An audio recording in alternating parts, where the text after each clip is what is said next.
sebagai bukti kehadiran Lawen, Sahrul, Fakri,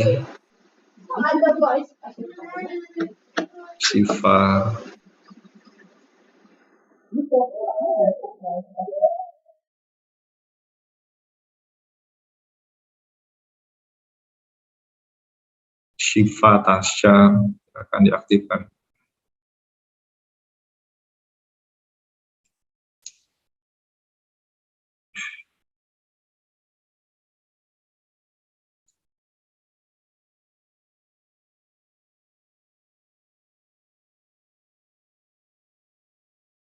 Ya, kalau belum aktif belum saya mulai ya kameranya.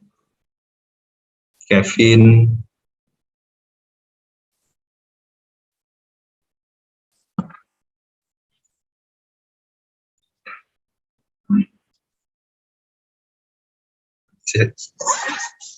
berarti tadi nanya apa yang nggak aktifkan kamera. Itu jangan TL,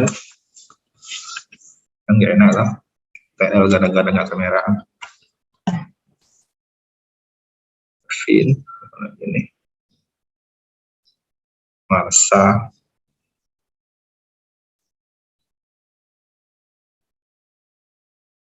Lawen,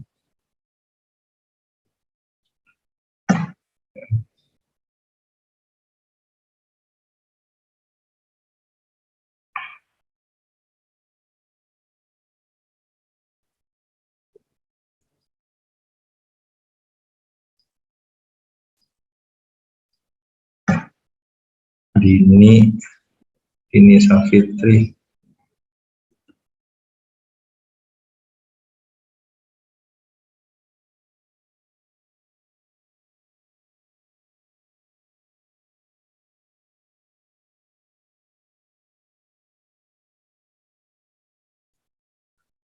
Marsa, Kevin,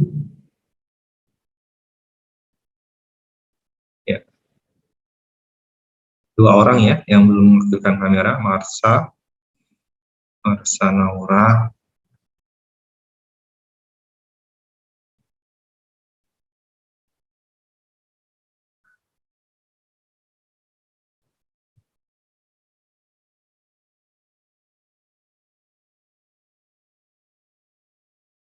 ya, Marsa ya, tidak mengaktifkan kamera. Jadi jangan salahkan saya ya kalau TL. Saya buka dulu. Assalamualaikum warahmatullahi wabarakatuh. Alhamdulillahilladzi hadana li hadza wa ma kunna linahtadiya laula an hadanallah. Asyhadu an la ilaha illallah wahdahu la syarika lah wa asyhadu anna Muhammadan abduhu wa rasuluh.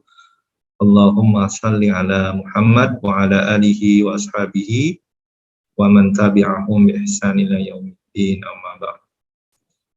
Baik, pagi ini saya mendapatkan 2 kuliah ya, amanah K2 dan K3.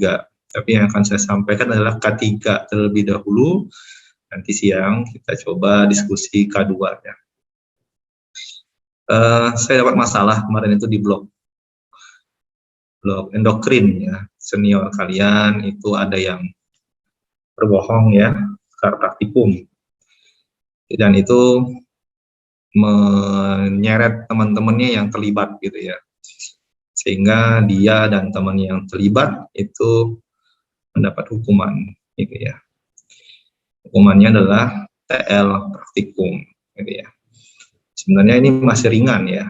Kalau dulu itu kalau memasukkan tanda tangan itu hukumannya adalah skor 1 semester ya, itu dulu ya.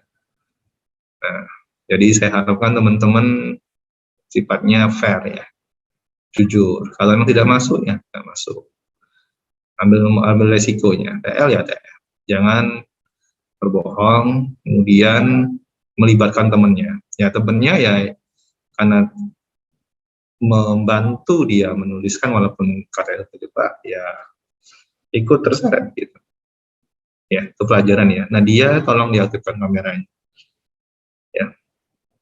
Saya tidak akan ngecek lagi yang tadi saya tulis namanya, mohon maaf ada TL ya, karena saya nggak mau kecolongan lagi gitu ya. Saya kira kita sudah dewasa ya Dek, jadi tidak perlu lagi seperti dulu ya. Dulu saya sekolah SMA-nya semi militer ya, SMA 17.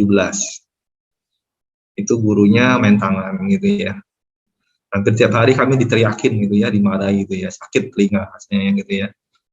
Nah, dan kita kalau sudah mahasiswa ada lagi seperti itu harusnya ya. Jadi saya mohonkan adik-adik bisa dewasa sifatnya. Marsa, kenapa baru sekarang Anda mengaktifkan kamera? Bisa saya dijelaskan? Kenapa baru sekarang Anda aktifkan kameranya? Ya, kenapa? Halo, orangnya ada nggak di sini? Marsa? Iya, Dok. Ya, kenapa baru sekarang aktifkan kameranya? Iya, Dok. Tadi lagi keluar bentar, Dok. Baru lihat jam. Ya, harusnya izin. Dok, saya izin ke belakang, sakit perut, mau BAB, mungkin setengah jam dok BAB-nya. Kan enak ya. Jadi ada, kalau di Jawa tuh ada uga-ugunya gitu ya. Ada caranya gitu. Nanti teman-teman gitu ketika di dunia kerja, ngambil spesialis, itu wah, itu tidak ada uga-ugu tuh bisa dikeluarkan di DU. Itu loh. Kita kan cuma dihukum ya, gitu. Hukumannya paling TL ya gitu. Itu ya, saya tidak mau apa ya, mengawali dengan horor gitu ya, tapi ya gimana gitu, kalau saya biarkan nanti teman-teman akan seperti ini terus-terusan. Terbukti pas praktikum loh, waduh yang seperti ini gitu ya, memanfaatkan kebaikan kita gitu ya. Nah itu jangan diulangi lagi. Ya, ini senior, walaupun senior Anda yang melakukan, tapi saya harapkan ini tidak lagi terjadi di Anda gitu ya. Karena kan sudah dewasa ya, teman-teman kan mau jadi dokter ya, sudah mahasiswa ya, bukan lagi anak SD atau anak SMA. Saya mohon maaf, mungkin 15 menit awal saya banyak ngomong yang tidak penting gitu ya, di luar kuliah ya. Tapi ya, artinya saya sudah memberikan warning ya, jadi jangan sampai nanti kalau kejadian, loh saya nggak diberitahu, saya nggak diingatkan, ya sudah kami ingatkan ya. Walaupun dosen tidak mengingatkan, saya perwakilan, saya mengingatkan. Gitu ya. Tujuannya buat teman-teman biar sekolahnya mulus gitu loh. Ikuti aja aturannya, ikuti aja. Kalau kuliah online, aktifkan kamera. Kalau bermasalah, lapor, izin, gitu ya. Itu deh ya, ada mekanisme semuanya, gitu ya. Itu ya Marsa, saya minta jangan diulang lagi. Betul ya? Halo, Marsa? Iya, Dok. Janji? Maaf, Dok. Oke, saya minta jangan diulang lagi. Ini ya.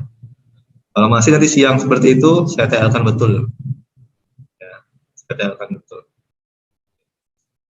Oke, saya mulai dengan histologi sistem limfoid ya. Untuk kuliah embriologinya di siang. Ya, paling tidak teman-teman sudah dapat apa sih organ limfoid dan kenapa dari mana asalnya gitu ya. Slide-nya ini saya ambil dari slide tahun kemarin. Cuman saya ada tambahan 1 atau 2 slide gitu ya, saya perbaiki. Jadi Anda pakai slide yang lama pun tidak ada masalah sebenarnya. Dimulai dengan doa, Bismillahirrahmanirrahim. Rabbi zidni ilman warzuqni fahman waj'alni minas sholihin. Amin. Untuk sekarang saya nggak tahu ya, slide-slide dosen itu diwajibkan dari unit penjaminan mutu itu untuk memaparkan visi dan misi kepada adik-adik. Tidak mesti harus dihafal, tapi kalau dipapar terus-menerus, diberikan terus-menerus, insya Allah mudah-mudahan bisa ingat gitu ya, dan hafal ujung-ujungnya. Yang pertama adalah visi. Jadi visi dari FK adalah menjadi fakultas kedokteran yang unggul, bermutu islami dan terkemuka di tingkat nasional dan internasional. Ya. Kemudian misinya ada 4 di sini, menyelenggarakan catur dharma perguruan tinggi Muhammadiyah, melaksanakan tata kelola yang bermutu, melaksanakan penguatan al-Islam dan kemuhammadiyahan, dan yang keempat menjalin dan mengembangkan kerjasama di tingkat nasional dan internasional. ya. Jadi visinya sependek ini dan misinya ada 4 ya. Kemudian yang akan kita diskusikan kuliah ini ada histologi terkait dengan jaringan limfoid dan organ limfoid itu sendiri ya. Jadi kita kenal apa yang disebut dengan mucus associated lymphoid tissue atau disingkat dengan MALT. Kemudian kita akan coba membahas apa itu tonsil. Kemudian yang ketiga, membahas apa itu organ limfoid, mulai dari kelenjar limfa atau kelenjar getah bening, kemudian timus, dan yang terakhir adalah lien atau limpa atau spleen bahasa Inggrisnya. Enggak banyak, dikit ya. Dari pagi teman-teman sudah belajar ya imunologi, prinsipnya ada adaptive immune response, ada apa namanya innate immune response ya. Nah, mungkin teman-teman sudah pernah lihat ya atau menjumpai di tempat tinggal atau mungkin yang pernah mengalami di sana tiba-tiba ada benjolan di leher itu ya, kok sakit ya gitu. Atau misalnya nggak sakit tapi kok berbenjol-benjol di bawah lehernya atau di sekitar sini gitu ya, atau di bagian depan sini gitu ya, atau di belakang telinga ya, kok ada benjolan di belakang telinga di sini besar atau di depan sini gitu ya, ini besar dan ini sakit pasti ya. Kok saya ada benjolan seperti ini, atau ada benjolan di ketiak besar sakit, atau ada benjolan di lipatan paha ya besar seperti ini sakit gitu ya. Misalnya ketusuk kakinya, ketusuk paku misalnya ya, atau luka tiba-tiba kok di selangkangan saya, di lipatan paha saya kok ada yang nyeri ya, sakit ya. Nah, itu apa sih sebenarnya? Atau di leher seperti ini gitu ya. Inilah yang kita sebut dengan kelenjar limfa ya, atau kelenjar getah bening. Ya, apa sih kelenjar getah bening itu? Nah, kita bahas nanti di sini. Ya. Jadi kita mempelajari struktur dari organ yang akan sering dijumpai di masyarakat kasusnya gitu ya. Ya, seperti ini. Bisa ini karena infeksi, infeksinya bisa akut atau malah kronis, dan bisa juga karena keganasan, ke tumor, atau kanker. Ini. Yang kenal dengan Olga, tahu Olga Saputra ya. Saya yakin teman-teman sudah lahir ya, sudah besar ketika Olga. Itu kan dia masalahnya di kelenjar getah bening ya. Nah, itu ya. Getah bening seperti ini gitu ya. Oke, kita bahas. Nah, oke. Jadi jaringan dan organ limfoid itu ada di seluruh tubuh kita ya, tersebar. Mulai dari kepala sampai kaki ya. Dari sekian organ limfoid atau jaringan limfoid itu kita bisa bedakan menjadi 2. Ada yang disebut dengan primer dan sekunder. Bedanya apa? Kalau primer itu cuma ada 2 ya.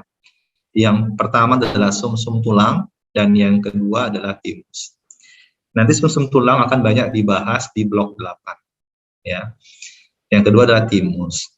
Di organ atau jaringan limfoid primer, disinilah tempat sel-sel imun, terutama sel limfosit, itu mengalami perkembangan, mengalami diferensiasi dan kematangan. Matur istilah kita. Artinya ketika dia matur, dia siap untuk berinteraksi dengan antigen atau patogen. Istilah-istilah ini saya harapkan teman-teman sudah ngerti ya, patogen, antigen gitu ya, kuman gitu ya. Nah, jadi disinilah sel-sel itu dia bekerja, maksudnya dia berdiferensiasi, dia dihasilkan, kemudian dia berkembang. Ibaratnya itu sekolah. Sekolahnya tuh di sini, di sumsum tulang atau di timus. Bedanya adalah kalau sumsum tulang itu tempat sekolahnya untuk limfosit B, bone marrow. Sebenarnya B itu bukan bone marrow ya, bursa apa itu saya lupa ya. Ada di hewan itu nanti disebut limfosit BB ya. Kalau timus itu tempat sekolahnya atau diferensiasi dan maturnya untuk limfosit T. Ya, saya yakin Dr. Budi sudah menjelaskan ya, limfosit B itu apa, limfosit T itu apa. Jadi kalau limfosit yang tugasnya itu menghasilkan antibodi, itu limfosit B. Dia menghasilkan antibodi. Tapi kalau limfosit T, dia fungsinya adalah untuk menghancurkan sel yang terinfeksi atau yang menghancurkan sel yang mengalami mutasi. Sel itu kan terinfeksi virus misalnya. Nah, maka dia akan dideteksi oleh limfosit T, biar dia tidak merusak sel yang lain, maka dia dihancurkan. Jadi sel itu mati bersama dengan kuman di dalamnya. Itu tujuan kerja dari limfosit T. Kalau limfosit B, dia fungsinya untuk menghasilkan antibodi. Nanti Prof. Edi akan menjelaskan lagi bagaimana kerjanya. Bagaimana nanti antibodi itu akan menetralisir antigen yang bebas. Sehingga ketika ditempeli oleh antibodi, antigen itu bisa dikenali oleh sistem imun. Kalau dikenali, maka dia bisa dihancurkan. Gitu ya. Kalau nggak dikenali, ya dia akan bebas kemana-mana dan bisa merusak ke sel-sel yang lain. Misalnya virus itu kalau ditempeli oleh antibodi bisa dikenali oleh berbagai sel imun, bisa dikenali oleh makrofag, bisa dikenali oleh APC, bisa dikenali oleh limfosit T atau limfosit yang lain, misalnya ya. Nah, limfosit T itu dibagi dua ya, ada T helper sama ada T sitotoksik ya. Mungkin udah dijelasin ya jenisnya. Kemudian kalau jaringan atau organ limfa sekunder, nah di sini tempat dia bekerja. Ya, kalau yang primer itu tempat dia sekolah. Tapi sekunder tempat dia bekerja. Jadi yang sudah matur, yang sudah berdiferensiasi dan matur di sumsum tulang dan di timus, maka dia akan keluar dan dia akan berada di organ atau jaringan limfoid sekunder. Dan dia siap untuk berinteraksi dengan antigen atau patogen ke kuman. Di mana? Contohnya di kelenjar getah bening, di limpa, di tonsil, di maut, gitu. Jadi ini semua adalah organ dan jaringan limfoid sekunder. Oke, ini gambar sebelah kanan. Jadi yang atas nih, di tenggorokanmu itu ada tonsil ya. Kita kenal sebetulnya amandel ya. Nah, amandel itu sendiri tonsil. Nih tonsil ya. Tonsilla pharyngeal ini di bagian atas. Tonsilla palatina ini yang di belakang lidah. Bisa kelihatan kalau kita buka, kalau yang membesar. Kemudian di dinding toraks, di dada, di dinding toraks itu ada organ timus. Nah, timus ini dia organ jaringan limfoid primer, dan ketika pubertas maka dia akan mengalami involusi atau dia mengalami degenerasi ya, pengecilan gitu ya, pengecilan. Sisanya adalah yang kecil-kecil ini adalah kelenjar getah bening ya. Kelenjar getah bening itu hampir di sebagian tubuh punya, kecuali otak ya, nggak punya kelenjar getah bening ya. Kemudian kelenjar getah bening ini itu dihubungkan oleh saluran yang disebut dengan pembuluh getah bening atau pembuluh limfatik. Jelas sampai di sini? Ya, isinya apa pembuluh limfatik itu? Isinya adalah cairan limfa. Ya, bukan darah. Ya, cairan limfatik. Itu. Oke, udah ngantuk ya, Fahri ya. Jadi sosial kulit itu saya sambil ngecek-ngecek Anda gitu ya. Nah, ngapain itu anaknya gitu ya. Saya akan ngecek gitu ya. Gitu. Oke, sekarang kita lihat jaringan limfatik, limfoid. Jaringan limfoidnya tadi itu dia dianggap sebagai jaringan hemopoietik. Hemo darah, poietik itu produksi. Jadi dia membentuk darah. Iya, contohnya apa? Sumsum tulang tadi ya. Ya, karena sel limfosit sebenarnya bagian dari sel darah. Ya, maka disebut juga jaringan hemopoietik. Jadi sumsum tulang itu di samping dia membentuk sel limfosit, dia juga membentuk sel-sel darah yang lain, gitu ya. Khusus untuk sumsum tulang. Ya. Kalau dia nanti itu ketika masih janin itu adalah organ yang menghasilkan darah, lien ya, limpa. Tapi setelah dia lahir, maka dia menjadi kuburan bagi darah, gitu ya. Jadi kuburan, graveyard. Ya, graveyard of erythrocyte atau kuburan bagi eritrosit ya, kalau dia sudah lahir ya, lien gitu ya. Nah, jaringan limfoid itu terdiri atas dua komponen. Yang pertama disebut dengan stroma dan yang kedua disebut sel bebas. stroma, sel bebas. Analoginya gini, tembok itu komponennya apa? Batu bata dan semen. Gitu. Semen itu kita anggap sebagai stroma. Batu bata itu seperti sel bebas. Bayang ya? Jelas ya? Oke. Stromanya ini apa? Kerangka jaringan limfoid. Oke. Susunannya seperti busa atau sponge-like framework. Isinya apa? Dua ini. Isinya sabut-sabut retikuler. Sabut-sabut retikuler itu bentuknya seperti ranting pohon. Dia beranting-ranting. Dan sabut ini dihasilkan oleh sel yang disebut dengan sel retikulum atau sel retikular. Oke. Nah, komposisi dari stroma tadi itu bisa kita bedakan pada dua jenis jaringan limfoid. Pada jaringan limfoid padat, maka stromanya ini akan rapat, ya, sehingga celah-celah antara sabut-sabut ini akan kecil, disebut dengan mata anyaman, namanya ya, kecil-kecil. Beda dengan jaringan limfoid kendor atau longgar, di mana sabut-sabut retikulernya itu sedikit, sehingga renggang-renggang.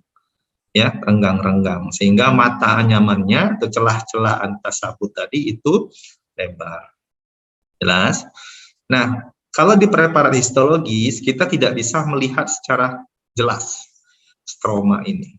Jadi kalau kita mau melihat secara jelas, kita harus menggunakan pewarnaan disebut dengan pera impregnasi atau AG impregnasi atau PAS, periodic acid shift, nama pewarnaannya. Ini kalau kita mau melihat gambaran dari stroma. Gambarannya seperti ini. Seperti ranting pohon ya. Nah, inilah serabut-serabut retikuler. Ya, jadi kalau ini ibaratkan serabutnya, ini pewarnaan AG impregnasi, ini peragaan PAS. Jadi ini serabut-serabutnya. Serabut-serabutnya yang seperti benang-benang ini ya, ini serabut-serabut retikulernya. Jadi kalau kita analogikan bahwa serabut retikuler itu seperti ranting pohon, maka sel-sel bebas itu seperti buah dan daun-daunnya. Itu ya, ini ibaratkan pohon dengan daun dan buah yang berguguran, tidak kelihatan buah dan daunnya ya. Jadi kalau stroma itu kita ibaratkan seperti ranting pohon, maka sel-sel bebas kita anggap, kita analogikan sebagai buah dan daunnya. Gitu ya. Nah, sel bebasnya apa saja? Itu berupa sel-sel imun, terutama limfosit. Kemudian makrofag, ya. Kemudian sel dendritik. Tahu ya, sel dendritik itu apa? Sel dendritik itu adalah sel yang fungsinya itu untuk memaparkan, menyajikan antigen kepada sel limfosit. Itu ibaratnya kalau kalian makan di restoran, itu ada waiternya ya. Kalian tidak ngambil ke belakang toh, minta sama chef, saya minta ini langsung diambil, enggak, tapi ada yang menghantarkan. Itulah sel dendritik. Dia menghantarkan antigen kepada sel limfosit untuk dikenali. Kemudian ada sel plasma. Sel plasma itu adalah sel limfosit yang sudah berinteraksi dengan antigen, kemudian dia berdiferensiasi menghasilkan antibodi. Disebut dengan sel plasma. Terutama ditemukan pada korda medularis di daerah kelenjar getah bening. Kita lihat. Nah, perbandingan stroma dan sel bebas tidak sama. Pada jaringan limfoid kendor, sel bebasnya sedikit sehingga dia loose lymphatic tissue disebut atau jaringan limfoid kendor. Sehingga karena dia sedikit jumlah sel dan jumlah jaringan stromanya, maka banyak ruangan kosong disebut dengan sinus. Ya, nanti sinus itu akan diisi oleh cairan. Ya, dan kalau misalnya jumlahnya banyak, baik itu stroma dan sel bebasnya, terutama sel bebasnya, maka disebut dengan jaringan limfoid padat. Ya. Jaringan limfoid padat itu bisa dibagi menjadi beberapa ya. Ada yang sel bebasnya sangat padat sekali, disebut dense lymphatic tissue. Contohnya apa? Contohnya adalah korda atau lempengan. Korda, gitu ya. Nanti ada pada korda medularis di kelenjar limfatik atau KGB. Atau berupa nodulus lymphaticus. Kalau tadi lempengan, jadi dia seperti lempengan-lempengan. Bentuknya tidak beraturan. Kalau nodulus lymphaticus, ini bentuknya melingkar, bulat atau oval. Ya, bisa terletak di kelenjar limfa di bagian korteks, terutama, atau di lien dalam bentuk pulpa putih, atau di bagian lamina propria, ini masih bagian mukosa, di saluran cerna dan saluran pernapasan, atau ditemukan di tonsil Anda berupa lymphoid nodul, bentuknya bulat ya, atau plaque payer di ileum, atau di appendix vermiformis. Jadi nanti ada bentukan yang dia disebut dengan nodulus lymphaticus atau lymphoid nodul. Ya. Nah, nodulus lymphaticus itu sudah bulat bentuknya, ovoid. Dia ini saya gunakan buku lama ya. Jadi ada beberapa teori ya. Ada yang disebut dengan nodulus primer atau follicle primer.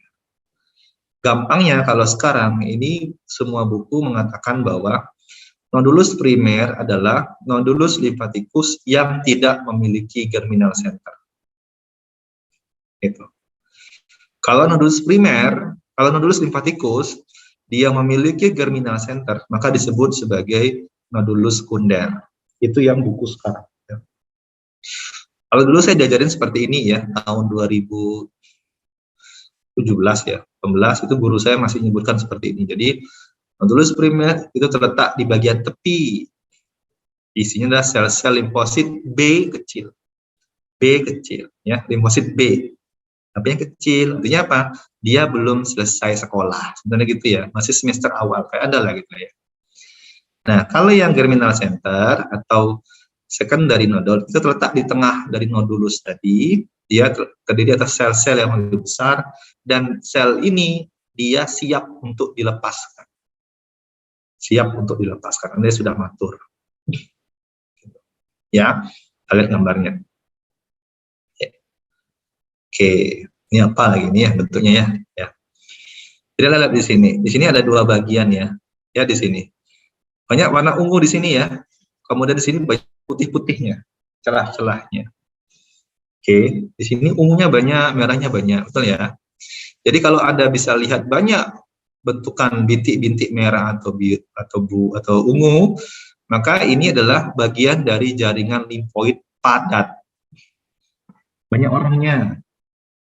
Oke, tapi di bagian sini, ya di sini atau di sini nih ada yang kosong. Ini ada yang kosong nih, kosong ya. Ada putihnya kan, celah ya. Nah, bagian yang celah ini disebut dengan jaringan limfoid kendor. Jaringan limfoid. Tapi dia ada nama khususnya ya, nama khususnya. Jelas ya. Tapi Anda lihat di bagian sini juga ada bentukan yang seperti ini. Ada yang seperti ini, ada yang memanjang, ya. Ada yang bentuknya seperti tidak beraturan ini, tapi dia banyak bintik-bintik ungunya. Gitu. Inilah yang disebut dengan korda medularis tadi. Dia juga jaringan limfoid padat. Ya, padat, karena banyak mengandung sel-sel bebas. Berkumpul dia di sini. Kalau di sekitarnya ini kendor, karena selnya jarang, dan Anda lihat di sini banyak putih-putih. Putih-putih disebut dengan sinus ruangan yang berisikan cairan limfatik. Ya, oke. Nah, saya mau menunjukkan ini. Ini bentukan ini loh. Ini bentuknya ovoid atau bulat. Ya. Terus di bagian tepinya ini lebih gelap. Ya, gelap. Tengahnya ini lebih pucat. Ya. Nah, kalau di buku yang lama, bagian yang gelap ini disebut dengan nodulus primer. Ya. Sedangkan bagian tengah yang pucat ini itu disebut dengan nodulus sekunder atau germinal center atau centrum germinativum. Ya, tapi buku yang sekarang ya, yang sudah banyak terbit itu menyebutkan bahwa apabila kalau misalnya bentukan bulat ini itu semuanya warnanya ungu gelap, tidak ada yang pucat seperti ini, maka disebut sebagai nodulus primer. Tapi kalau sudah ada bagian pucat di tengahnya atau disebut dengan centrum germinativum, maka dia disebut sebagai nodulus sekunder. Nodulus sekunder. Kalau di UNER itu masih dia nyebutnya nodulus primer, nodulus sekunder. Tapi buku-buku yang baru itu dari luar itu menyebutkan bahwa ini semua adalah nodulus sekunder. Sedangkan bagian tengah yang disebut dengan centrum germinativum. Gitu. Ya, biar Anda tidak pusing, tidak bingung, Anda pakai teori baru aja ya, gitu ya. Jadi bentukan bulat seperti ini disebut nodulus limfaticus, ya. Bentukan bulat ini nodulus limfaticus, ini ya. Dan di bagian tengahnya ini dia lebih pucat dibandingkan bagian tepinya. Jelas, karena ada bentukan pucat ini maka disebut nodulus sekunder. Ya, kalau nggak punya seperti ini, misalnya ini bulat, dia nggak punya bagian pucat di tengahnya maka disebut nodulus primer. Isinya apa bedanya? Nanti kita lihat ya. Nah, sekarang kita masuk ke organnya. Mulai ke kelenjar getah bening atau nodulus limfaticus. Bentuknya bulat, bentuknya seperti ginjal, ukurannya 1 sampai 2 mm, ya. 1 cm lah ya. Terletak di sepanjang perjalanan pembuluh limfa yang tadi. Kumpulan kelenjar limfa di berbagai regio terletak di servikal, di leher, di aksila, di ketiak. Jadi kalau dia terinfeksi maka dia membesar di bagian toraks, ya, di abdomen ini bagian dalam, inguinal, lipatan paha, femoral juga sama di selangkah tangan. Ya, jadi di bagian-bagian ini kita makan banyak menemukan kelenjar getah bening dibandingkan bagian tubuh lainnya. Dan letaknya superficial, artinya dekat dengan permukaan kulit. Sehingga kalau dia membesar bisa kelihatan dari luar, teraba. Normalnya nggak teraba, nggak terlihat, itu normal. Permukaannya kasar, pada satu sisi terdapat cekungan disebut dengan hilus, tempat keluar masuknya pembuluh darah dan pembuluh limfatik yang eferen, lihat. Dan dibungkus oleh kapsul. Ini gambarnya di sebelah kanan. Ini adalah gambaran dari kelenjar getah bening. Tadi bentuknya seperti ginjal, betul ya? Ginjal. Ditutupi oleh kapsul. Ini ada kapsul. Bagian luar kapsul.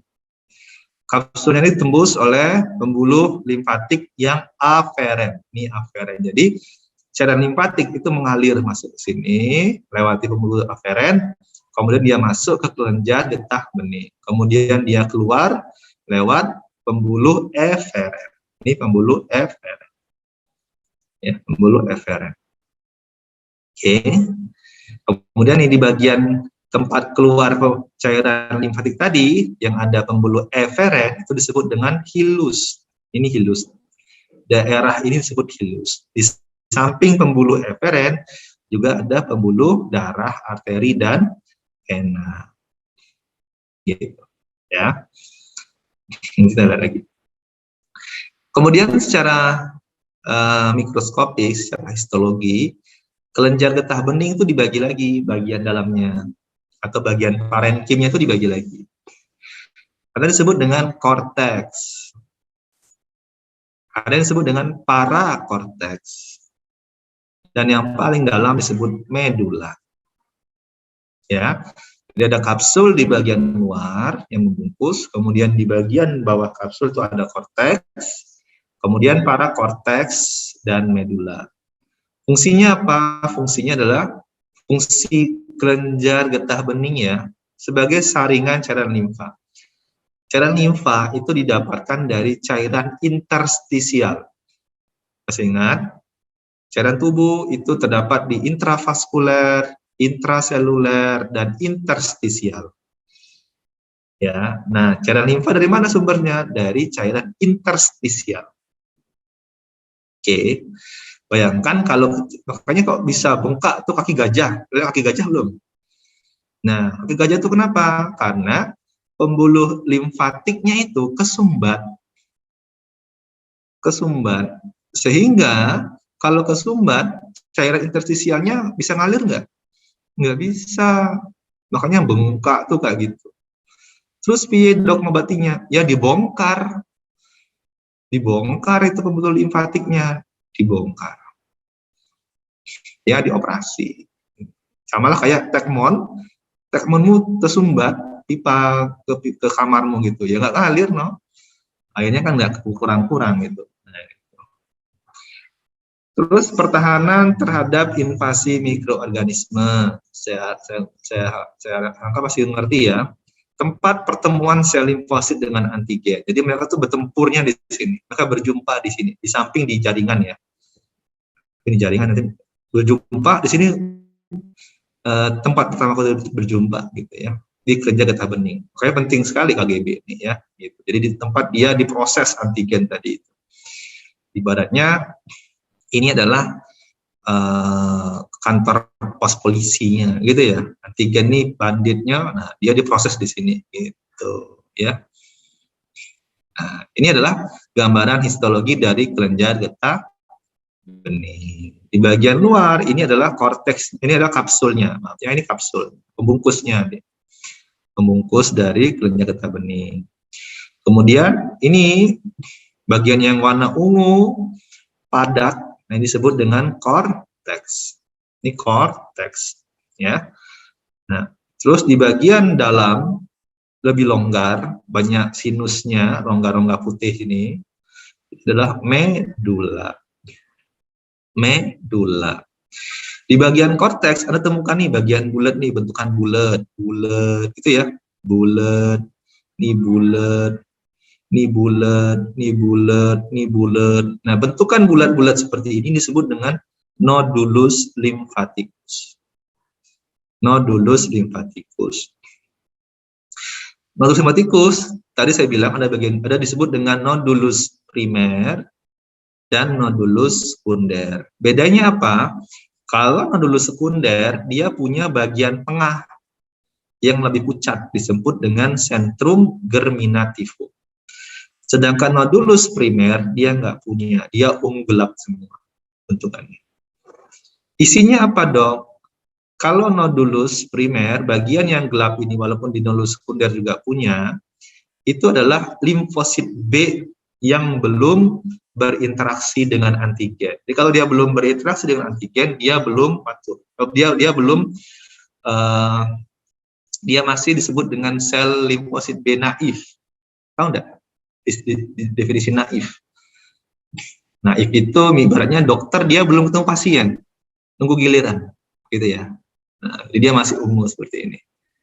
Tapi kalau dia sudah berinteraksi dengan antigen, mengalami proses diferensiasi lebih lanjut menjadi sel plasma, maka dia akan membentuk kumpulan di bagian tengah ini. Disebut dengan centrum germinativum. Centrum germinativum. Jadi, kalau Anda lihat seperti ini, artinya ini hewan ketika dia hidup, dia sudah terpapar antigen atau mikroorganisme. Sebelum dibunuh ya. Buktinya apa? Nih, dia sudah memiliki centrum germinativum. Artinya sel limfosit B-nya itu pernah terpapar dengan antigen. Sehingga dia membentuk centrum germinativum. Itu ya, nih. Oke. Sudah punya. Yang ini masih belum nih kayaknya. Kumpulan di sini. Kemudian ada bagian parakorteks. Bedanya gini, kalau parakorteks adalah bagian korteks yang tidak dijumpai nodulus limfaticus. Disebut dengan parakorteks. Disebut dengan parakorteks. Ya, isinya apa? Nah, kalau tadi nodulus limfaticus itu isinya adalah sel limfosit B. Kalau parakorteks ini banyak diisi oleh sel limfosit T. Sel limfosit T.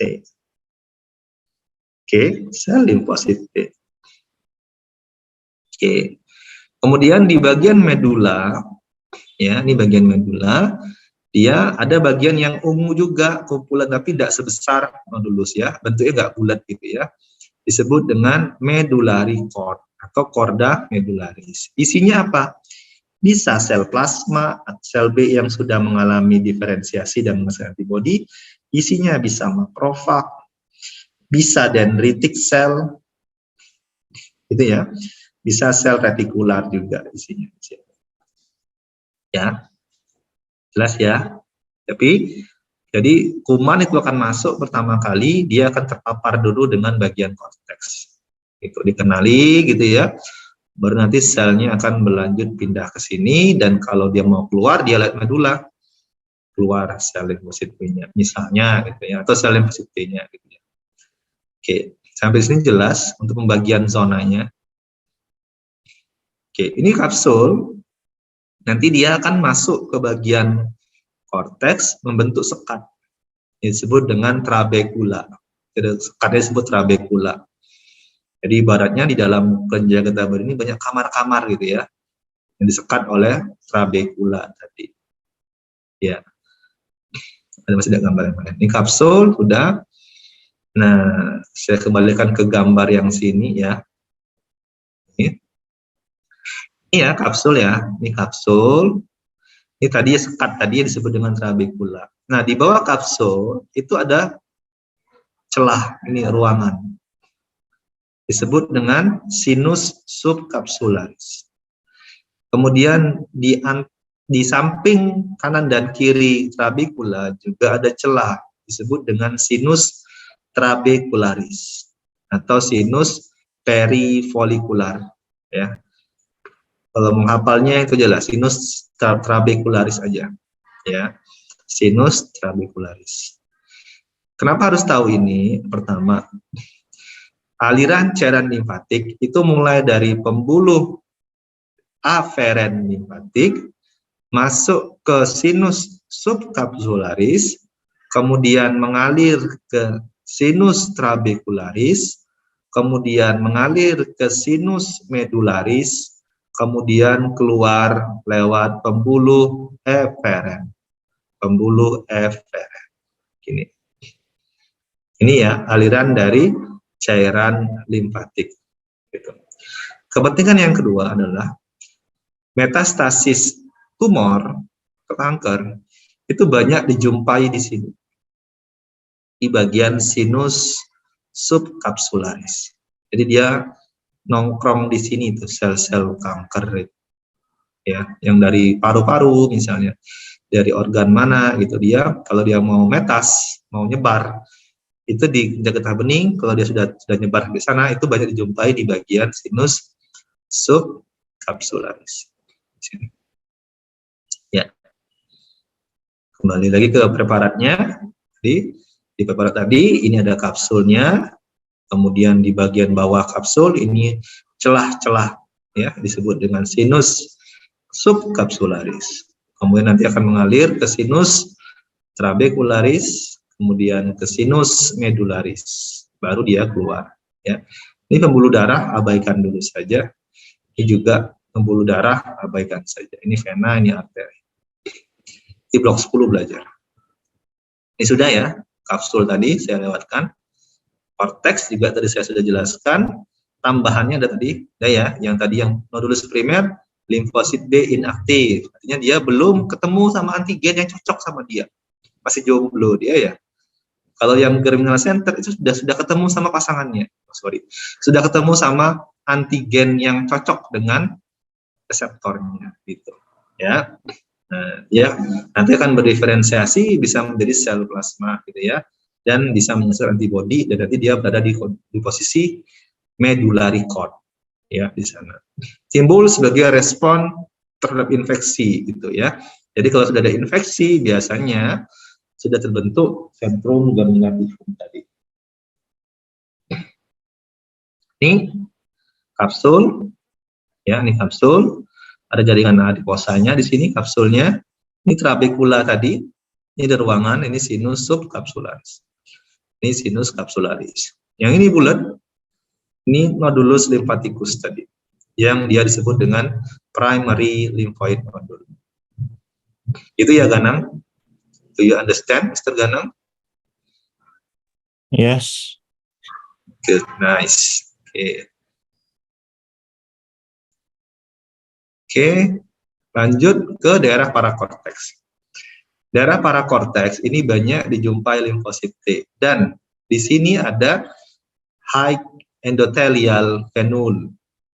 Nah, itu Gana ngerti itu kalau HIV itu, high endothelial venule gitu ya. Venule yang berendotel tinggi. Kepentingannya apa di sini? Kalau pembuluh darah itu sel endotelnya itu tipis, pipih, kepeng gitu ya. Nah, tapi di sini dia tinggi, selnya kuboid. Ya, karena di daerah sini sel limfositnya bisa keluar masuk KGB. Masuk ke pembuluh darah, terus dia bisa keluar dari pembuluh darah masuk ke kelenjar getah bening, karena dia bisa menempel pada endotel yang tinggi tadi. Gitu. Jadi dengan adanya sel endotel yang kuboid tadi pada venule ini, maka memungkinkan sel limfosit T itu bisa keluar dari pembuluh darah masuk ke kelenjar getah bening. Itu daerah parakorteks. Ya. Kemudian medula tadi sudah, bagian dalam jaringan kalifat padat disebut dengan korda medularis, dan kendor tadi disebut dengan sinus medularis. Isinya limfosit, sel plasma, makrofag, dan sel dendritik. Ya. Sel dendritik. Ini bagian medula yang disebut dengan korda medularis yang ini. Ini bentuknya tidak beraturan, tapi dia padat. Sisanya ini adalah sinus medularis. Sinus medularis. Ini korda medularis, bentuknya nih. Ini pembuluh darah, sinus medularis. Oke. Nah, ini MC itu artinya medullary cord. Ya, ini English. Oke. MS medullary sinus, gitu ya. Ya, my English is not too good gitu ya, but as I can gitu lah ya. Itu saya bilang, ini adalah pembuluh darah, venule, punya endotelnya tinggi. Yang ditunjuk ini adalah sel limfosit T. Yang ditunjuk putih ini adalah sel endotel, bentuknya kuboid. Gitu.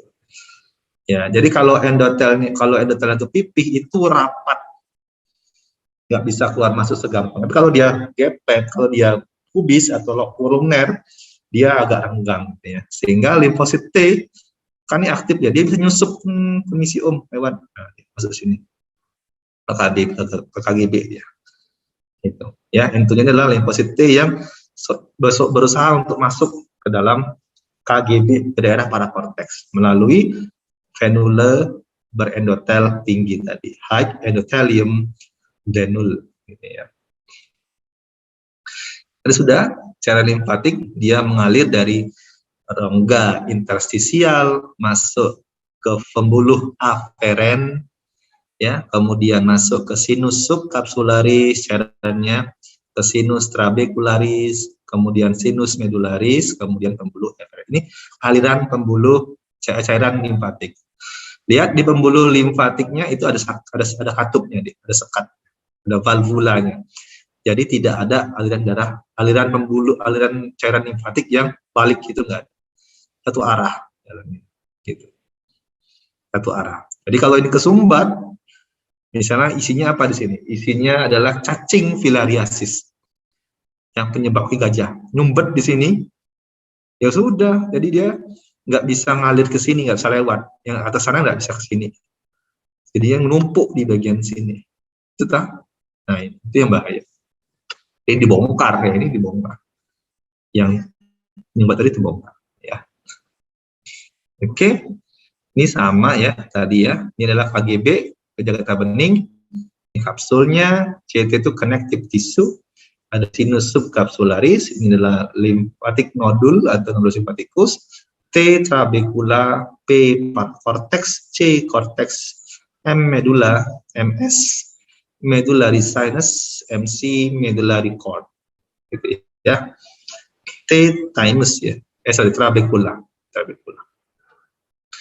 Sekarang kita masuk ke timus. Letaknya di rongga torak, mediastinum anterior superior, gitu ya. Tumbuh pada janin kehamilan akhir minggu ke-6. Nanti di embriologinya akan saya jelaskan bahwa ini berasal dari arcus pharyngeus ketiga dan keempat ya. Dia akan besar terus, membesar. Nah, begitu Anda puber, maka dia mengalami age involution, dia mengecil, ya, karena dipengaruhi oleh hormon seks tadi. Ya. Pada dewasa, jadi sekarang gimana dok? Sekarang dia akan berganti menjadi jaringan ikat dan jaringan lemak, akan mengecil dia, karena dia anggap sel limfositnya sudah sekolah galau ya, sarjana galau. Jadi tidak perlu lagi banyak bagian dari timus yang aktif, jadi dia akan mengalami age involution. Merupakan organ limfa utama pada embrio, jadi ini yang pertama kali berkembang. Terletak di mediastinum superior di sebelah ventral pembuluh darah besar, di bagian depan dekat dengan arcus aorta, bagian depannya ya. Makroskopisnya berbentuk pipi abu-abu dan ada 2 lobus, fungsinya tempat pematangan limfosit T, ya, maturation for lymphocyte T limfosit ini. Ini pada anak-anak, lihat nih, thymus gland-nya is so big, besar sekali ya.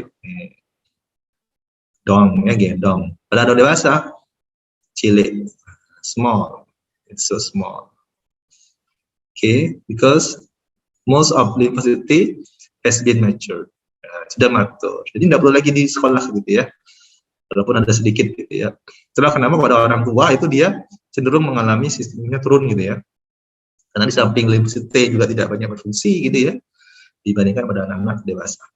Ini gambaran mikroskopis pada timus, ini pada anak-anak, kalau ini pada dewasa. Semua digantikan oleh terbesar jaringan lemak adiposa. Ya, sisa sedikit untuk sisa-sisanya ini ya, sisa. Kalau ini yang pada anak-anak besar sekali, timus. Timus mikroskopis, tiap lobus dibungkus oleh kapsul. Biasa organ itu bisa dibungkus oleh kapsul sebagai proteksi ya. Kapsul membagi lobus menjadi lobulus. Ada kapsul C, kapsul, kemudian dia akan masuk ke dalam bentuk septum, septa, atau disebut juga trabecula. Tapi tidak sampai ke bagian medula gitu ya. Nah, yang bentuk sekat. Jadi penyekatan tadi bentukan yang seperti lobulus-lobulus nih. 1 lobulus, 2 lobulus, 3 lobulus, 4 lobulus, 5 lobulus gitu ya. Bentuk sekat-sekat tadi. Nah, masing-masing lobulus itu ada korteks, ada medula. Korteks, medula. Korteks itu yang warnanya lebih gelap, medula itu warnanya lebih pucat. Nah, sudah ada. Tidak terdapat fasa aferen, ya, karena dia tidak dilewati oleh cairan limfatik, ya. Jadi dia dihadirin oleh pembuluh darah, gitu ya. Oke, tadi kapsulnya, dan dia masuk kapsul tadi ke dalam membentuk sekat. Ya, adanya sekat tadi maka membagi kelenjar timus menjadi lobulus. Ini lobulus, ini lobulus, ini lobulus, ya. Ada bagian korteks dan ada bagian medula. Ada bagian korteks tebal ini, medulanya cilik sedikit sekali. Korteks. Nah, jadi timus ini tadi kan ada jaringan ikat retikular ya. Nah, kalau di sel timus itu yang banyak stromanya adalah sel retikulumnya atau thymic epithelial cell, sel epitel thymus. Dia spesial ya namanya. Dia dari endoderma.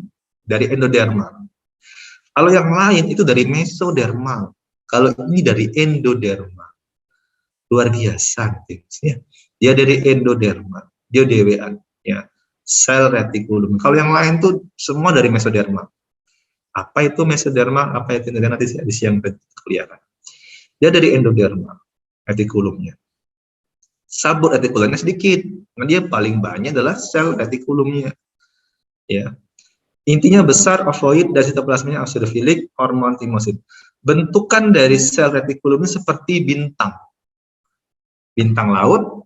Bayang ya, punya banyak tangan, juluran-juluran sitoplasma. Nah, juluran-juluran sitoplasma itu nanti yang membentuk sekat-sekat antara, bukan sekat tadi ya, bukan sekat kapsul tadi ya. Membentuk sekat-sekat yang akan menjadi kerangka bagi korteks timus. Ini sel retikulum ini. Nah, sel retikulum ini juga penting karena dia itu ibaratnya babysitternya, ya, pengasuhnya, teachernya, dosennya, gitu ya, bagi sel limfosit T yang sudah diproduksi di sumsum tulang. Jadi nanti ada common lymphoid progenitor atau CLP itu dari bone marrow, dia akan pindah ke timus. Jadi CLP itu nanti akan jadi cikal progenitor tuh nenek moyang ya, progenitor, common lymphoid progenitor, di mana nanti dia akan di-attract, akan ditarik gitu ya oleh sel retikulum ini ya, karena dia menghasilkan senyawa disebut dengan ada timolin, ada timosin, ada timopoietin, ada timotaksin gitu ya, banyak sekali. Yang intinya itu senyawa akan menarik sel limfosit untuk pindah ke timus, kemudian membantu untuk pematangannya. Itu sel retikulum. Pasti sebutkan dia sebagai babysitternya, dia sebagai ibu asuhnya, dia sebagai gurunya gitu ya, ibaratkan. Nah, kalau disebut dengan timosit, timosit adalah sel limfosit T yang belum matur, disebut dengan timosit. Ya, timosit. Kemudian di sini juga dijumpai ada makrofag. Ya, ini penjaga ya, di setiap organ itu pasti punya makrofag. Makrofag itu ibaratnya adalah satpam ya. Jadi kalau ada pencurian itu biasanya rekam dulu kan kalau di tiap-tiap tempat ya. Nah, sel dendritik, nah tadi dia ini membantu sel retikulum untuk membesarkan atau maturasi sel limfosit T. Ini dia tergolong APC, antigen presenting cell ya. Nah, di bagian medula sama sel retikulumnya ada, tapi bentuknya itu kalau tadi seperti bintang laut, yang ini bentuknya pipih. Pipih. Gepeng. Kemudian dia di bagian tertentu itu membentuk kayak bentukan konsentris gitu. Dengan bagian tengahnya itu mengalami pengapuran, hyalinisasi. Kita tidak tahu, we don't know ya, we don't know who caused it gitu ya, siapa yang menyebabkan ini dan kenapa. Tapi yang jelas semakin bertambahnya umur maka bentukan konsentris seperti ini akan semakin banyak. Yang kita kenal dengan sebutan badan Hassel atau Hassel corpuscle atau corpusculum Hassel. Ini bentukan ini ada pada medula, khas pada timus, dan semakin bertambah usia maka dia semakin banyak. Tapi why? I don't know. Ya belum bisa dijelaskan. Ya di bagian medula di sini sudah kita jumpai sel-sel limfosit T naif. Naif itu sel limfosit yang sudah matur, tapi dia belum berinteraksi dengan antigen, disebut dengan naif. Naif, ya orangnya masih naif, masih polos, gitu ya, belum ternodai, gitu ya, tercemar, gitu ya. Nah, di sini juga ada makrofag tapi lebih sedikit, ya. Oke, untuk medula dan korteks. Di bagian korteks nanti di kuliah siang. Ini adalah tempat proses perkembangan sel limfosit T yang disebut dengan positive selection, seleksi positif. Sedangkan di bagian medula, ini tempat proses perkembangan sel limfosit yang disebut dengan negative selection atau seleksi negatif. Nanti siang akan saya coba jelaskan. Ya. Kemudian lien. Nah, lien disebutkan bahwa ketika dia masih janin, maka dia adalah organ utama penghasil darah sebelum bone marrow ya. Tapi begitu kita lahir, maka lien akan menjadi tempat kuburannya darah, graveyard of erythrocyte. Ya, graveyard of erythrocyte. Makanya penting itu karena tempat penghancuran sel darah merah terutama yang sudah tua itu terletak di lien. Gitu ya. Jadi kalau ada ruptur lien, trauma ada dipukul gitu ya, dikocok, dituja, kena lien gitu. Jadi kalau membunuh orang pukul lah, tusuk liennya gitu ya. Lain jantungnya gitu ya. Nah, jadi saya nggak ngajari cara bunuh ya. Jadi, kalau ada trauma gitu, maka pendarahannya akan sangat masif sekali, bahaya sekali dan mudah sekali terjadi shock hipovolemik. Karena pendarahannya akan sangat banyak. Organ limfatik terbesar, ya, sama-sama dibungkus kapsul. Ya, Terus ada trabekula, iya. Jadi ini hafalannya gampang ya. Ada permukaan medial disebut hilus, tapi ini tempat keluar masuk pembuluh darah dan keluar vasa eferen sama. Vasa aferen tidak ada. Vasa aferen dia juga mengeluarkan cairan limfatik ya, karena dia sel organ, dia punya rongga interstisial, maka nanti dia akan mengeluarkan cairan limfatik juga, tapi dia tidak dilalui oleh pembuluh limfatik ya, seperti di KGB tadi. Fungsinya ya jelas sistem imun ya, komponen imunnya, karena punya pulpa putih, kita lihat. Pulpa putih itu tempat aktivasi limfosit ya, tempat kerja, karena tempat matang itu di timus dan di bone marrow, tempat kerjanya ya di sini, salah satunya adalah dilihat di samping KGB tadi. Dan menstimulasi produksi antibodi. Filtrasi darah tadi, ya, filtrasi darah itu ada ceritanya kenapa terjadi proses filtrasi, karena dia gagal untuk masuk pembuluh darah gitu ya, sehingga dia dihancurkan di pulpa merah. Berperan sebagai cadangan eritrosit dan trombosit ya, karena tadi banyak sekali darah yang di sana, jadi dianggap cadangan, dia anggap gitu ya, bukan berarti kalau cadangan di situ pasti memproduksi, enggak juga, tapi bisa dia menghasilkan eritrosit, tapi walaupun tidak banyak. Makroskopis, bagian yang berwarna abu-abu, jadi kalau lihat itu dipotong, diiris, di anatomi, di dalamnya itu ada spot-spot putih-putih sama ada bagian merah, gitu ya, atau abu-abu. Yang bagian putih disebut dengan pulpa putih, yang warna abu-abu disebut dengan pulpa merah. Ya, nanti kita lihat nanti ya. Oke. Kapsul sudah, trabekula sama sifatnya, dan di sini khasnya adalah di sini. Dia dilalui oleh pembuluh darah, disebut dengan arteri dan vena trabekularis. Ya, jadi membedakan trabekula lien dengan trabekula yang lain, trabekula KGB, trabekula timus, itu dia tidak punya pembuluh darah. Tapi kalau di trabekula lien, dia ada pembuluh darahnya. Disebut dengan arteri atau vena trabekularis. Gampang ya? Ya, asalnya dari mana? Dari arteri lienalis. Ya. Ini kapsulnya tebal, mirip seperti kapsul yang ada pada kelenjar getah bening. Kemudian ada trabekula, trabekulanya pendek, bercabang-cabang dan tebal. Nih. Kalau tadi di timus sama di KGB itu trabekulanya sempit atau panjang dan lebih sempit ya. Kalau ini lebar, lebih lebar tapi pendek dan bercabang, bercabang-cabang seperti ini. Ini bedanya. Kemudian kadang-kadang kalau kita temukan di preparat, di sini ada pembuluh darah. Ada pembuluh darah. Pembuluh darah. Ini pembuluh darah. Ini ada pembuluh darah. Ya kecil sekali. Kelihatan di sini ya. Nah, kalau di tempat lain itu nggak ada. Itu khasnya juga.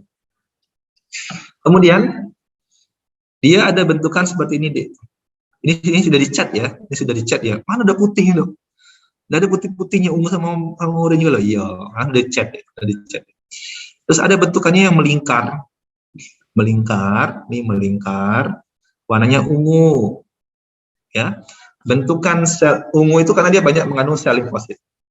Sel limfosit tadi kan berkumpul membentuk bentukan bulat atau ovoid disebut dengan nodulus limfaticus. Ya, nodulus limfaticus. Nah, khasnya pada lien, pada nodulus limfaticus itu ada pembuluh darah. Tuh. Kita nyebutnya adalah arteriol centralis. Dia berupa arteriole ya, pembuluh darah arteri kecil sebelum kapiler. Arteriole centralis.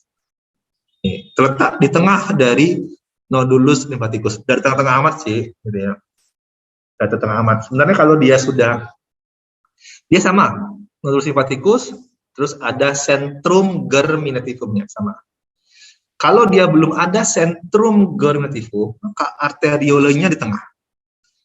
Tapi begitu berkembang, sentrum germinativumnya berkembang, muncul, maka arteriolnya akan terdesak ke pinggiran, eksentrik. Ya, tapi tetap disebut arterios centralis. Walaupun dari tengah lagi, gitu ya. Nah, ini kebetulan arteriolenya masih di tengah. Gitu ya. Di tempat yang lain, nodulus limfatikusnya tidak ada pembuluh darah di tengah. Itu khasnya. Itu ya, nanti kita praktikum. Lihat dulu tengahnya, ini apa? Nodulus limfatikus. Ada bolong di tengah, ada kayak kuidonan? Enggak ada, berarti ini bukan lien. Gitu ya. Nah, bentukan yang nodulus limfatikus dengan arteriol di tengah disebut dengan pulpa putih atau white pulp. White pulp. PULP, pulp gitu ya. Ya, ini sama, ini satu, ini juga dua. Sedangkan di sekitarnya ini adalah red pulp, pulpa merah. Bentukannya tidak bulat seperti ini. Ya, nggak beraturan. Pokoknya di sekitar, jadi ibaratnya kalau di peta itu, ini adalah pulau, ini lautan. Ya, jadi seolah-olah pulpa putih itu dia berada di tengah-tengah lautan pulpa merah. Pulpa putih dia mengandung sel-sel limfosit, sedangkan pulpa merah ada sih sel imunnya, tapi dia lebih dominan sel eritrosit merah, makanya disebut pulpa merah. Itu makanya disebut sebagai graveyard of eritrosit, ya. Karena banyak mengandung eritrosit yang sudah tua, gitu ya. Ini lihat ini tadi, ini pulpa putih, ini red pulp semua, ya. Ini kapsul, ya. Oke. Trabekulanya ini tadi, trabekulanya, ya ini pembuluh darah, ya. Ini sama lien, wah bingung ya. Ini lebih padat ya, ini kumpulan nodulus limfatikus tadi, ya ini pulpa putih, ini adalah pulpa merah. Nah pulpa merah itu dibagi lagi komponennya, aduh apalagi gitu ya.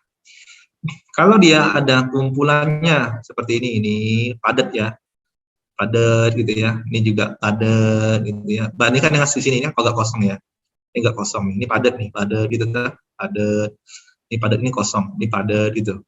Nah, bagian padat seperti ini disebut dengan splenic medullary atau chorda lienalis, atau disebut dengan chorda Billroth atau chorda medullaris of dari Billroth gitu ya. Ya, medullary cord of Billroth gitu. Ya, Billroth cord singkat aja. Isinya apa? Isinya sama, ada limfosit, ada sel plasma, ada makrofag, ada trombosit, ada sel darah merah gitu. Tapi kalau yang bentukan celah di sini ini adalah sinus medullaris atau sinus lienalis. Ya, sinus lienalis. Isinya apa? Isinya adalah pembuluh darah. Pembuluh darah, ya, pembuluh darah yang kita sebut dengan perisilar, ya, kalau salah, saya lupa perisilar atau penisilar, kalau tidak salah, penisilar arteri. Jadi saya nggak tahu di sini ada enggak ya aliran darah, nggak ada ya. Oke, nah ini, oh bukan, oh nggak ada ya. Sebelah sini nggak ada ya. Jadi aliran lien itu ada dua, ada open system, ada closed system. Kalau closed system itu seperti dari jantung kembali ke jantung, sebenarnya peredaran darah tertutup, itu ya. Jadi closed system sama dia. Jadi mulai dari arteri lienalis ke arteri trabecularis, arteriole centralis, kemudian ke venule, ke kapiler, venule, kemudian balik ke vena trabecularis, vena lienalis. Itu closed biasa. Nah, ternyata dari arteri trabecularis itu ada cabang lagi pembuluh darah, namanya arteri penisilaris, arteri penisilar ya. Kalau saya salah kalau dikoreksi deh, lupa ingat saya, penisilar namanya. Tapi dia itu terbuka masuk ke daerah pulpa merah, gitu. Jadi arteri penisilar itu muaranya nanti itu adalah jaringan dari medula lien. Jadi bukan pembuluh darah lagi, gitu. Jelas? Nah, tapi sel-sel darah merah itu bisa kembali lagi masuk ke peredaran darah tertutup, bisa melalui sinusoid ini. Nah, tadi kan kok ada eritrosit di Billroth cord, iya. Dari mana asalnya? Tadi dari arteri penisilar, dia dialirkan masuk ke medullary cord tadi. Bertebaran di sini, aku kok pindah ruangan, tapi kok ruangannya bukan pembuluh darah nih, gitu ya. Nah, dia akan berusaha untuk kembali ke peredaran darah, masuk ke sistem sirkulasi melalui sinusoid ini tadi. Sinusoid sinulais yang di medula. Nah, sel-sel darah yang masih muda, itu dia bisa masuk ke sinusoid dengan mudah. Karena eritrosit itu punya kemampuan yang fleksibel. Itulah kenapa bentuknya cakram ya, binkonkav. Sehingga dia bisa melewati daerah yang sempit, daerah yang lebar, itu keuntungan dari cakram tadi. Tapi sel darah merah yang sudah tua, itu tidak fleksibel lagi. Jadi dia akan sulit untuk masuk ke sinusoid. Akibatnya apa? Dia akan terperangkap di daerah medullary cord. Kalau dia terperangkap di sini, udah jadi jatah makanan untuk makrofag. Maka dihancurkan oleh makrofag. Maka saya bilang, lien itu adalah sebagai kuburannya bagi eritrosit tua. Karena dia gagal untuk kembali ke sirkulasi tertutup. Gitu. Itu ceritanya ya, kenapa dia sebagai graveyard of erythrocytes. Karena sel-sel darah merah yang sudah tua, begitu dia masuk ke medullary cord, itu tidak mampu masuk ke sinusoid. Karena kemunduran dari sifat fleksibilitasnya, gitu ya, sehingga dia akan mengalami penghancuran oleh sel-sel makrofag dan sel-sel imun yang ada di sana. Gitu. Beda dengan sel eritrosit yang masih muda.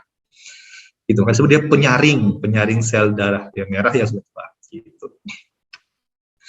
Nah, ini pulpa putih, putih. Nah, ini kebetulan ada germinal center ya. Germinal center.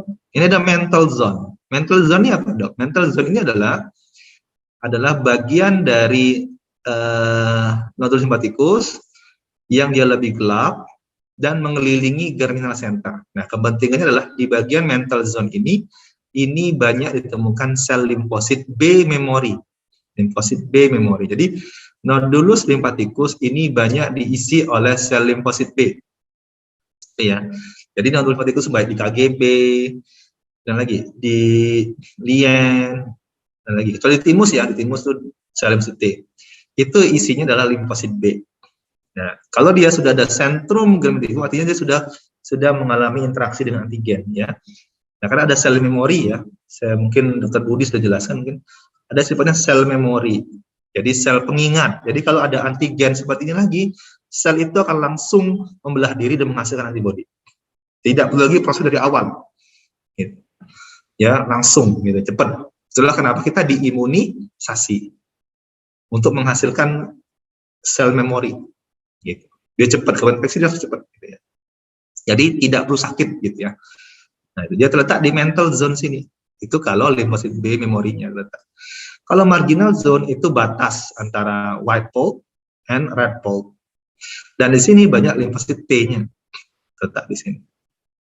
Gitu ya. Oke. Ini arteria ya, Oke. Nah, tadi di atas. Nah, di bagian nodulus limfatikus atau pulpa putih, ini ada pembuluh darah tadi. Ini ya, ini white pulp, pulpa putih, terus ini ada arteriole. Namanya arteriole centralis atau arteri centralis. Nah, arteriole centralis ini itu ada yang mengelilinginya. Yang mengelilinginya ini adalah sel limfosit T. Ini agak khas ya. Saya juga kurang ngerti ya kenapa limfosit T di sini ya. Mungkin karena dia mau mendeteksi gitu ya antigen yang masuk gitu. Limfosit T. Limfosit T-nya disebut dengan periarterial lymphoid sheath. Jadi dia mengelilingi arteri centralis sehingga seolah-olah membentuk selubung. Maka disebut pars. Peri itu di sekitar, arteria itu arteri, lymphoid itu lymphoid, sheath itu pembungkus. Jadi pembungkus lymphoid di sekitar arteria. Ya. Siapa? Ya limfosit T yang jadi pembungkusnya itu mereka. Gitu ya, disebut pars tadi ya, pars. Ini ciri juga pada lien, diagnosis pada lien. Why? I still don't know gitu ya. Oke, ini sudah tadi saya jelaskan. Lanjut. Oke, tadi dari T sudah memanjang karena ini ya. Ini tadi arterial centralisnya, terus ini dikelilingi oleh sel limfosit T. Ini pewarnaannya pewarnaan umum ya. Jadi tidak bisa membedakan ya. Orang tahu karena ada pemeriksaan khususnya ya, mungkin menggunakan apa namanya pemeriksaan ELISA atau pemeriksaan yang lain ya. Baru tahu gitu. Kita ada peneliti di sana. Kemudian lanjut ke MALT, mucus associated lymphatic tissue. Jadi di organ-organ tubuh yang berongga, yang bersaluran, yang itu dilewati oleh benda asing. Contohnya apa? Saluran pencernaan. Anda makan itu kan makan dari luar tuh, makan tempe, makan nasi, itu benda asing semua ya. Jadi ketika dia melewati saluran, maka berkesempatan kuman ikut masuk tuh, bersama makanan gitu. Maka harus dijaga. Harus dijaga. Penjaganya apa? Ya penjaga tadi, jaringan limfoid tadi. Kumpulan jaringan limfoid tadi pada saluran-saluran tadi disebut dengan MALT. Kenapa disebut mukos? Karena dia terletak di lapisan mukosa dari saluran tersebut. Maka disebut mucus associated lymphoid tissue atau MALT. Kalau misalnya letaknya di bronkus disebut dengan bulb, bronchus associated lymphoid tissue. Kalau letaknya di usus disebut dengan gut associated lymphoid tissue. Gitu. Tapi nama umumnya adalah MALT, mucus associated lymphoid tissue. Kebetulan di ileum disebut dengan plaque payer. Itu ya, plaque. Jadi ada nama-nama khususnya gitu. Tapi nama umumnya adalah MALT, mucus associated lymphoid tissue. Ini jadi terletak di dinding dari saluran yang berongga yang dilewati oleh benda asing. Anda menghirup oksigen, udara, itu kan beresiko Anda menghirup kuman. Makanya di saluran pernapasan juga ditemukan mucus associated lymphoid tissue untuk menjaga yang tadi. Ya, sebelum dia apa namanya kalau gagal maka akan dibantu oleh sistem imun lainnya. Sebentar, Adik.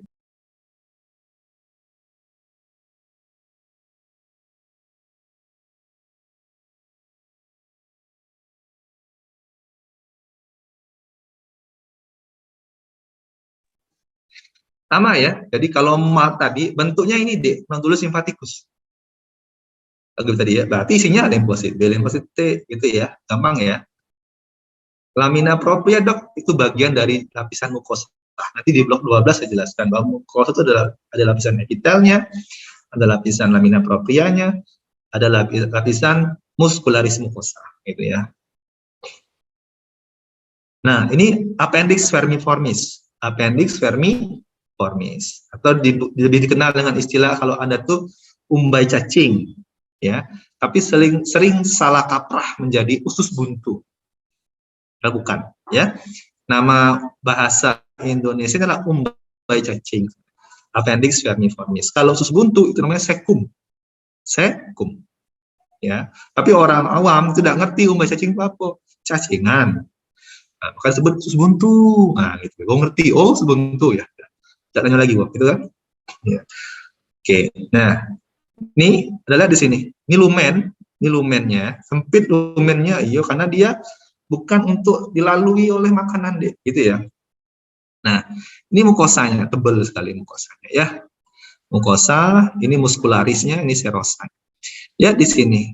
Nah, ini ada bentukan yang bulat-bulat gitu ya. Tadi pinupin tuh bulat-bulat. Nah, inilah nodulus limfaticus pada lapisan mukosa atau lamina propria saluran ini. Disebut dengan MALT. Nama khususnya nggak ada. Nggak ada. Yang MALT saja pada appendix gitu ya. MALT. Kalau ditanya ini jaringan apa? Jaringannya adalah MALT, mucus associated lymphoid tissue. Kalau ditanya ini bentukan apa, baru disebut nodulus limfaticus. Jadi bentukan tuh bentuknya apa? Nodulus. Tapi kalau jaringan ini apa? MALT. Ini organ apa? Appendix. Jelas ya? Jelas ya, jadi ini sama. Nih, jadi ada yang bentuknya bulat seperti ini, ada yang diffuse, tidak bentukan bulat. Nih, ada yang bulat seperti ini, tapi ada yang diffuse. Diffuse itu apa ya? Tersebar, tidak menggerombol. Macam kamu lah, kalau habis kuliah, ngerombol bentuk satu kelompok, gerombol itu. Nah, gini. Ada yang dia tersebar, ini sama, ini mild juga. Jadi ya tidak harus bentukannya nodosimpatikus. Bisa juga dia padat tapi dia tersebar, diffuse, ya diffuse. Nah, ada lagi organ jaringan limfoid atau organ limfoid, dia berdiri sendiri, tapi di saluran, tidak pada lapisan lamina propria atau lapisan mukosanya. Dia berdiri sendiri. Biasanya ini di pangkal dari muara saluran tersebut, gitu ya. Misalnya di saluran pencernaan atau di saluran pernapasan. Disebut dengan tonsil. Tonsil. Akumulasi jaringan padat disebut nodulus limfaticus. Ya, isinya nodulus limfaticus sebenarnya ya. Dia berkapsul walaupun tidak seperti KGB kapsulnya itu utuh gitu ya. Ada cuma di bawahnya saja kapsul ya. Dan ada jaringan epitel yang melapisinya, tergantung itu terletak di saluran mana. Itu bedanya. Kalau tadi kan ini bagian dari salurannya. Lemak tadi. Kalau ini dia berdiri sendiri, tidak menempel pada saluran itu, tapi dia tidak seperti KGB. Kalau KGB itu ada aferen, ada eferen, di sini enggak. Ya, kalau tadi KGB dia ada kapsul utuh, kalau ini kapsulnya enggak utuh, separuh saja. Dan ini dilapisi oleh jaringan epitel tergantung di mana dia berada. Tonsila palatina, faringia lingualis. Di bawah lidah, di faring, di dekat hidung bagian belakang, palatina di tenggorokan atau amandel.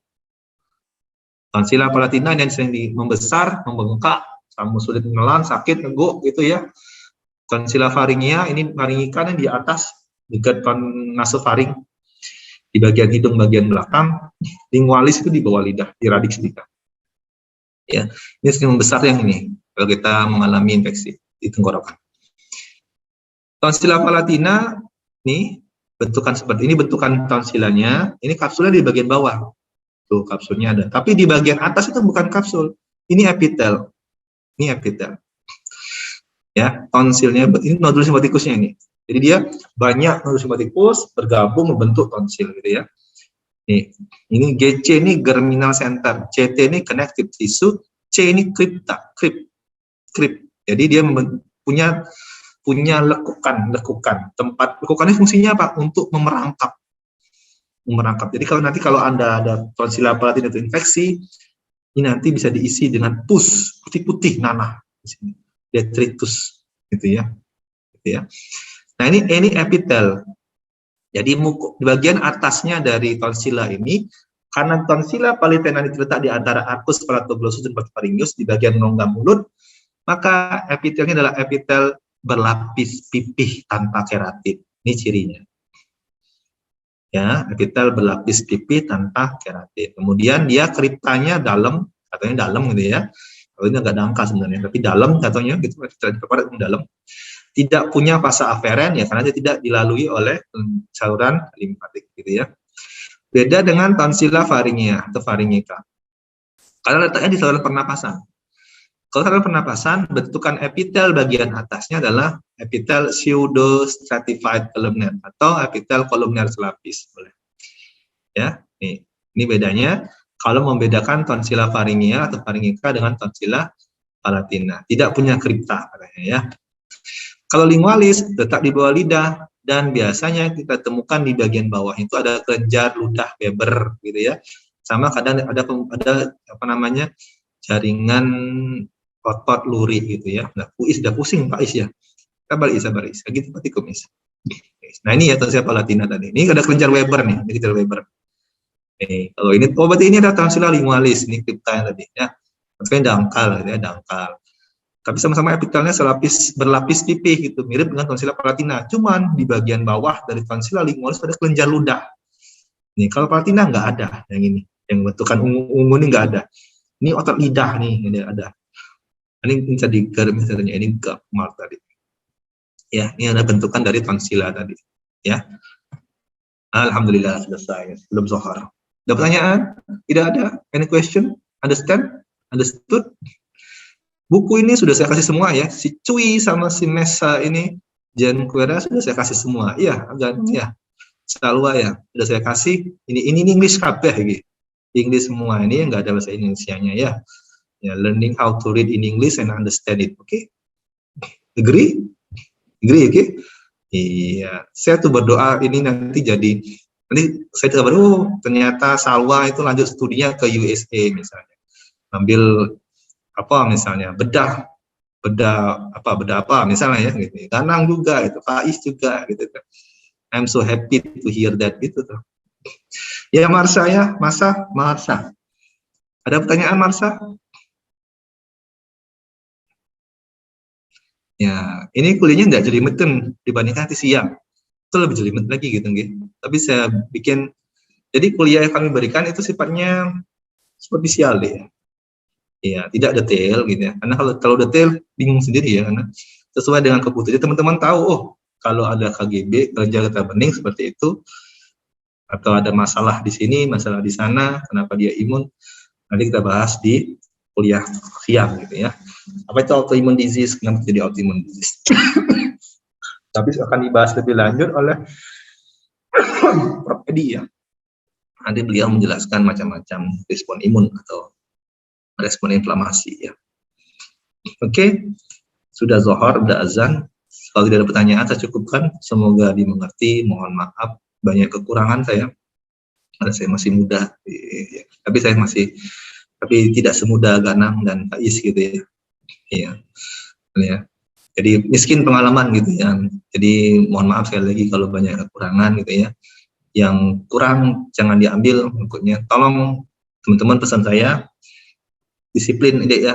Disiplin gitu ya. Karena teman-teman masih panjang ya jalanannya gitu ya. Jangan gara-gara masalah sepele terhambat gitu. Tapi kalau sudah terjadi ya sudah ambil hikmahnya gitu. Ini ada 12 chatnya apa ya? Izin kuisi semua jangan-jangan. Oh, betul kan? Izin kuisi semua, gitu. Saya aja belum kuisi gitu ya. Nggak apa. Karena kalau kuisi itu artinya sehat ya. Artinya sistem urinarinya masih bekerja gitu kan. Nanti kalau bahaya, kalau nggak kuisi 24 jam itu bisa kembung ya perutnya. Baik, kalau tidak ada, kita cukupkan. Terima kasih. Tutup dengan doa penutup majelis. Subhanakallahumma wa bihamdika. Asyhadu an la ilaha illa anta astaghfiruka wa atubu ilaik. Terima kasih. Mohon maaf. Kami akhiri. Assalamualaikum warahmatullahi wabarakatuh. Kita ketemu lagi jam 1. Saya izin lift ya.